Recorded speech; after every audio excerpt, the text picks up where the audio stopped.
السلام علیکم ورحمۃ اللہ وبرکاتہ۔ اعوذ باللہ من الشیطان الرجیم، بسم اللہ الرحمن الرحیم۔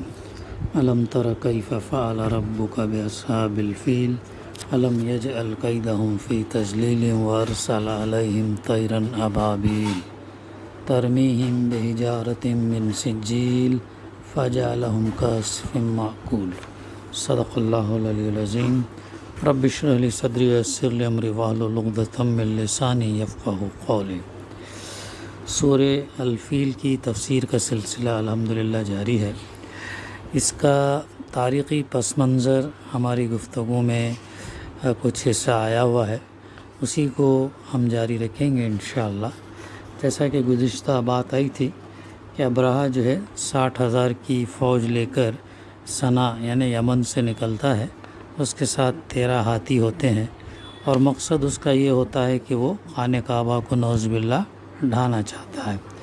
راستے میں جو بھی قبیلے، جو بھی بستی اس کی مخالفت کرتے، وہ ان کو کیا کرتا، ان کو شکست دے کر آگے بڑھتا۔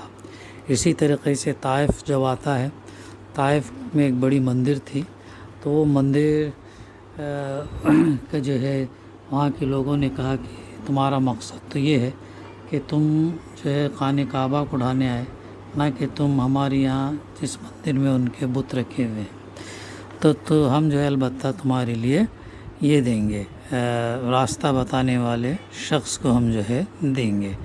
تو راستہ بتانے والے شخص کو وہ لوگ دیتے ہیں، اور وہ لے کے جو ہے وہاں سے نکلتا، مکے سے پہلے پڑاؤ ڈالتا، 200 اونٹ کو تقریباً وہ یہ کرتا جو اللہ کے رسول صلی اللہ علیہ وسلم کے دادا جو تھے عبد المطلب، ان کے اونٹوں کو اور مویشی کو جو ہے قبضہ کر لیتا، اور لوگوں کی بھی کرتا، اور پیغام بھیجتا کہ جو ان کے جو سردار ہیں وہ سردار کو جو ہے بلا بھیجتا کہ کیا یہ کرنے والے ہیں۔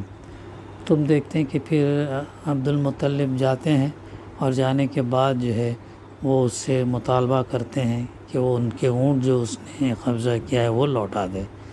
تو وہ کہتا ہے کہ میں سمجھتا تھا کہ تم ایک بہت ایک ذمہ دار شخص ہو، اور جو ہے تم جو ہے اس خانہ کعبہ کے تعلق سے بات کرنا، لیکن افسوس کہ تم صرف اپنے اونٹوں کے لیے بات کرنا ہے۔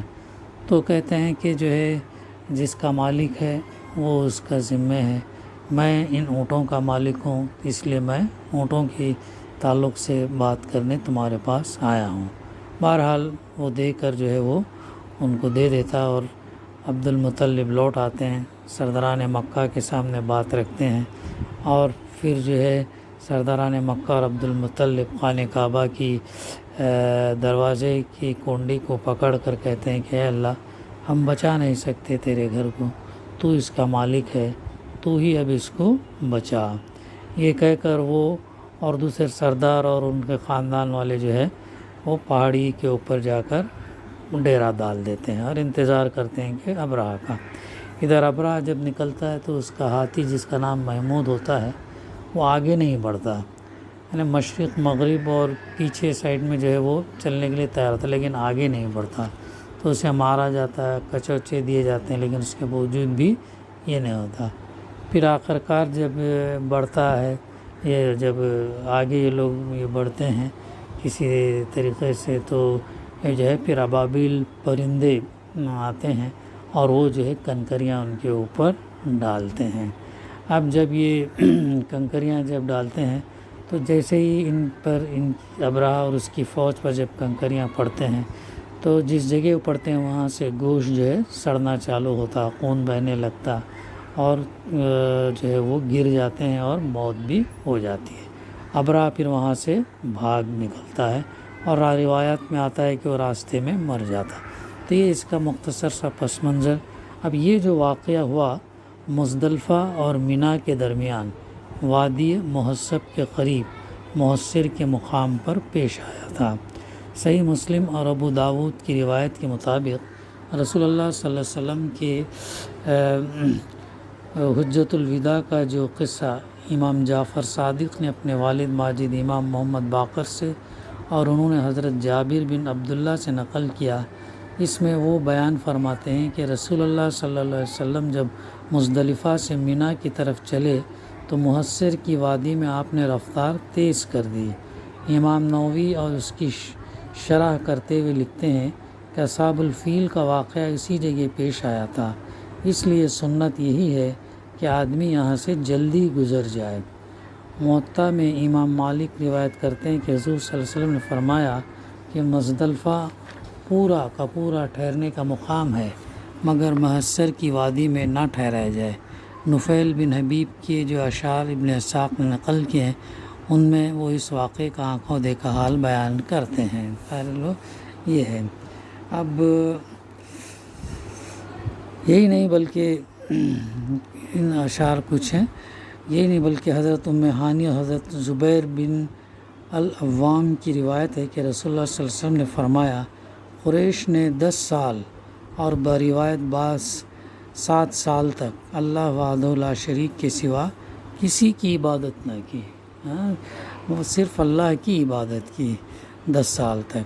ام ہانی کی روایت امام بخاری نے اپنی تاریخ میں اور طبرانی حاکم اپنی کتب حدیث میں نقل کی۔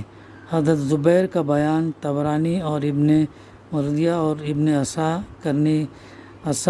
کرنے روایت کیا ہے، اور اس کی تائید مزید حضرت سعید بن المسیب کی اس مرسل روایت سے ہوتی ہے جو خطیب بغدادی نے اپنی تاریخ میں درج کی ہے۔ جس سال یہ واقعہ پیش آیا اہل عرب اسے عام الفیل یعنی ہاتھیوں کا سال کہتے ہیں، اور اسی سال رسول اللہ صلی اللہ علیہ وسلم کی ولادت مبارکہ ہوئی، آپ پیدا ہوئے۔ بعض روایات میں ہے کہ یہ واقعے سے کہ 3 مہینے بعد پیدا ہوئے، اور بعض میں یہ کہ اس کے 45 دن بعد آپ دنیا میں تشریف لائے۔ محدثین اور مورخین کا اس بات پر قریب قریب اتفاق ہے کہ اصحاب الفیل کا واقعہ محرم میں پیش آیا تھا، اور اللہ کے رسول صلی اللہ علیہ وسلم کی ولادت ربیع الاول میں ہوئی تھی۔ اکثریت یہ کہتی ہے کہ آپ کی ولادت واقع فیل کے 50 دن بعد ہوئی۔ اب اس کا جو مقصود کلام ہے، جو تاریخی حقائق ہمارے سامنے آئے ہیں کہ اس سورہ میں اس قدر اختصار کے ساتھ صرف اصحاب الفیل پر اللہ تعالیٰ کے عذاب کا ذکر کر دینے پر کیوں اکتفا کیا گیا؟ واقعہ کچھ بہت پرانا نہ تھا، مکے کا بچہ اس کو جانتا تھا، عرب کے لوگ عام طور پر اس سے واقف تھے۔ تمام اہل عرب اس بات کے قائل تھے کہ ابرہہ کا اس حملے سے کعبے کی حفاظت کسی دیوی یا دیوتا یا کسی بت نے نہیں بلکہ اللہ تعالیٰ نے کی تھی، اور یہ عین انہوں نے مشاہدہ کیا، دیکھا انہوں نے اس کو کہ کس طریقے سے اللہ تعالیٰ نے مدد کی۔ اللہ ہی سے قریش کے سرداروں نے مدد کے لیے دعائیں مانگی تھیں۔ قریش کے سردار جب کسی بت سے 360 بت رکھے تھے خانہ کعبہ میں، ان سے مدد نہیں مانگی بلکہ اللہ سے مدد مانگی، اور چند سال تک قریش کے لوگ اس واقعے سے اس قدر متاثر رہے تھے کہ انہوں نے اللہ کے سوا کسی کی عبادت نہ کی۔ یہ بھی بہت اہم نقطہ ہے، اس لیے سورہ فیل میں ان تفصیلات کے ذکر کی حاجت نہ تھی، بلکہ صرف اس واقعے کو یاد دلانا کافی تھا تاکہ قریش کے لوگ خصوصاً اور اہل عرب عموماً اپنے دلوں میں اس بات پر غور کریں کہ محمد صلی اللہ علیہ وسلم جس چیز کی طرف دعوت دے رہے ہیں وہ آخر اس کے سوا اور کیا ہے کہ تمام دوسرے معبودوں کو چھوڑ کر صرف اللہ وحدہ لا شریک کی عبادت کی جائے۔ نیز وہ یہ بھی سوچ لیں کہ اگر اس دعوت حق کو دبانے کے لیے انہوں نے زور زبردستی سے کام لیا تو جس اللہ نے اصحاب الفیل کا تہس نہس کیا تھا اسی کے غضب میں وہ گرفتار ہوں گے۔ تو یہ تھی اس صورت کا پس منظر اور اس کا مقصود کلام۔ اب ہم اس سورہ کی آیات کی تفسیر سے شروع کریں گے۔ پہلی آیت میں اللہ تعالیٰ فرماتا الم تر کیف فعل ربک باصحاب الفیل، کیا تم نے دیکھا نہیں کہ تمہارے رب نے ہاتھی والوں کے ساتھ کیا کیا؟ یہ خطاب بظاہر اللہ کے رسول صلی اللہ علیہ وسلم سے ہے، مگر اصل مخاطب نہ صرف قریش بلکہ عرب کے عام لوگ ہیں جو اس سارے قصے سے خوب واقف تھے۔ قرآن مجید میں بکثرت مقامات پر علم ترا، کیا تم نے نہیں دیکھا، اس کے میننگ ہوتے ہیں کہ الفاظ استعمال ہوئے ہیں اور ان سے مقصود نبی صلی اللہ علیہ وسلم کو نہیں بلکہ عام لوگوں کو مخاطب کرنا ہے، عام لوگوں کو، کامن مین کو۔ مثال کے طور پر آیات ذیل ملاحظہ ہوں، سورہ ابراہیم آیت نمبر 19 اور سورہ حج آیت نمبر 18 اور بھی بہت ساری صورتیں ہیں۔ پھر دیکھنے کا لفظ اس مقام پر اس لیے استعمال کیا گیا کہ مکہ اور اطراف مکہ اور عرب کے ایک وسیع علاقے میں مکے سے یمن تک ایسے بہت سے لوگ اس وقت زندہ موجود تھے جنہوں نے اپنی آنکھوں سے اصحاب الفیل کی تباہی کا واقعہ دیکھا تھا، کیونکہ اس واقعے کو گزرے ہوئے 40-45 سال سے زیادہ زمانہ نہیں ہوا تھا۔ ٹھیک ہے، آپ صلی اللہ علیہ وسلم کو رسالت کب ملی؟ 40ویں سال میں ملی۔ تو ظاہر ہے آپ کے آنے سے 3 مہینہ پہلے یا 45-50 دن پہلے جو یہ واقعہ ہوا تھا تو وہ جانتے تھے، اور سارا عرب ہی اس کی ایسی متواتر خبریں دیکھنے والوں سے سن چکا تھا کہ یہ واقعہ لوگوں کے لیے آنکھوں دیکھے واقعہ کی طرح یقینی تھا۔ تو یہ اس کی تفسیر تھی، کیا تم نے دیکھا نہیں کہ تمہارے رب نے ہاتھی والوں کے ساتھ کیا کیا؟ پھر اس کے بعد فرمایا جا رہا الم یجعل کیدہم فی تضلیل، کیا اس نے ان کے تدبیر کو عکارت نہیں کیا؟ ان کی تدبیر کیا ہے؟ اصل الفاظ قیدہ ہے استعمال کیا گیا، جو کسی شخص کو نقصان پہنچانے کے لیے خفیہ تدبیر کے معنی میں بولا جاتا ہے۔ سوال یہ ہے کہ یہاں خفیہ یعنی ڈھکی چھپی کیا چیز تھی؟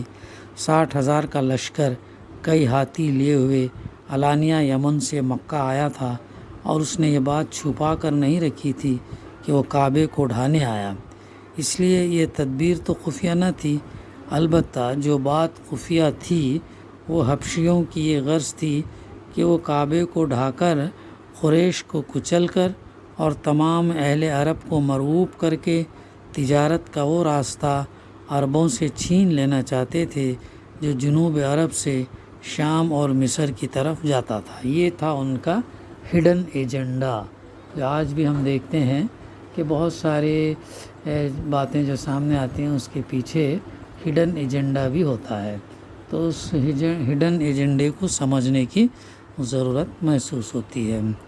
تو یہ ان کا ہڈن ایجنڈا تھا، اس غرض کو انہوں نے چھپا رکھا تھا، اور ظاہر یہ کیا تھا کہ ان کے کلیسا کی جو بے حرمتی عربوں نے کی ہے اس کا بدلہ وہ ان کے معبد ڈھا کر لینا چاہتے ہیں۔ یہ ان کا لوگوں کے سامنے یہ بات بتائی تھی کہ ہم جو ہے جو انہوں نے بدتمیزی جو کلیسا کے ساتھ جو صنع کے اندر کیا یمن میں، اس کا بدلہ ہم لینا جانے، اتنی یہ حرکت کے لیے یہ بدلے، اتنا لمبا سفر اور اتنے لوگوں سے مقابلہ، اور یہ جو ہے نا یہ کرنا چاہتے تھے گویا، حالانکہ ان کا اصل مقصد کیا تھا کہ اس خانہ کعبہ کو نعوذ باللہ ڈھانا، اس کی مرکزیت ختم کرنا اور لوگوں کو صنع کی طرف راغب کرنا، یہ تھا۔ اور ساتھ ساتھ تجارت ان کی بند کرنا تھا، پہلے بحری تجارت بند کیے اور اب جو ہے زمین بری تجارت کو وہ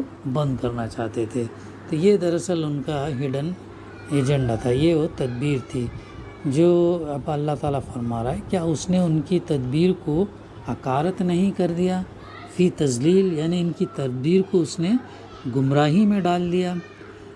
لیکن محاورے میں کسی تدبیر کو گمراہ کرنے کا مطلب اسے ضائع کر دینا اور اسے اپنے مقصد حاصل کرنے میں ناکام کر دینا ہے۔ جیسے ہم اردو زبان میں کہتے ہیں کہ فلاں شخص کا کوئی داؤ نہ چل سکا، یا اس کا کوئی تیر نشانے پر نہ بیٹھا۔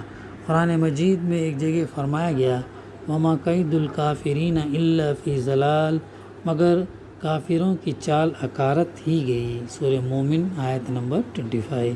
اور دوسری جگہ ارشاد ہوا وَأَنَّ اللَّهَ لَا يَهْدِي كَيْدَ الْخَائِنِينَ، اور یہ کہ اللہ خائنوں کی چال کو کامیابی کے راستے پر نہیں لگاتا، سورہ یوسف میں اس کا تذکرہ ملتا ہے۔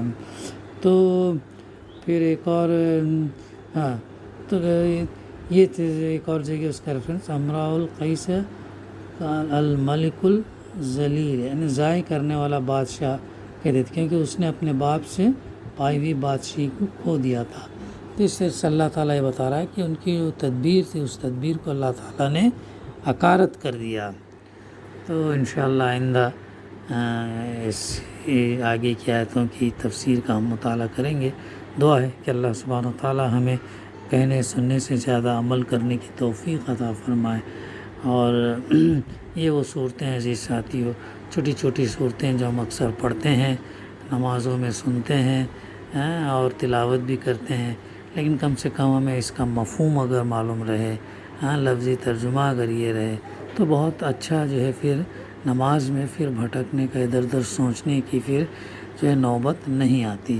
تو مکی صورتیں جو ہے جتنا ہو سکے ہم مطالعہ کرنا چاہیے، اس سے عبرت لینا چاہیے، سبق لینا چاہیے، اپنے ایمان کو مضبوط کرنا چاہیے، توحید رسالت آخرت کو جو ہے مضبوط کرنا چاہیے۔ ربنا تقبل منا انک انت السمیع العلیم وتب علینا انک انت التواب الرحیم۔ صلی اللہ تعالیٰ علی خیر خلقہ وعلی آلہ وصحبہ اجمعین۔ الحمد للہ رب العالمین۔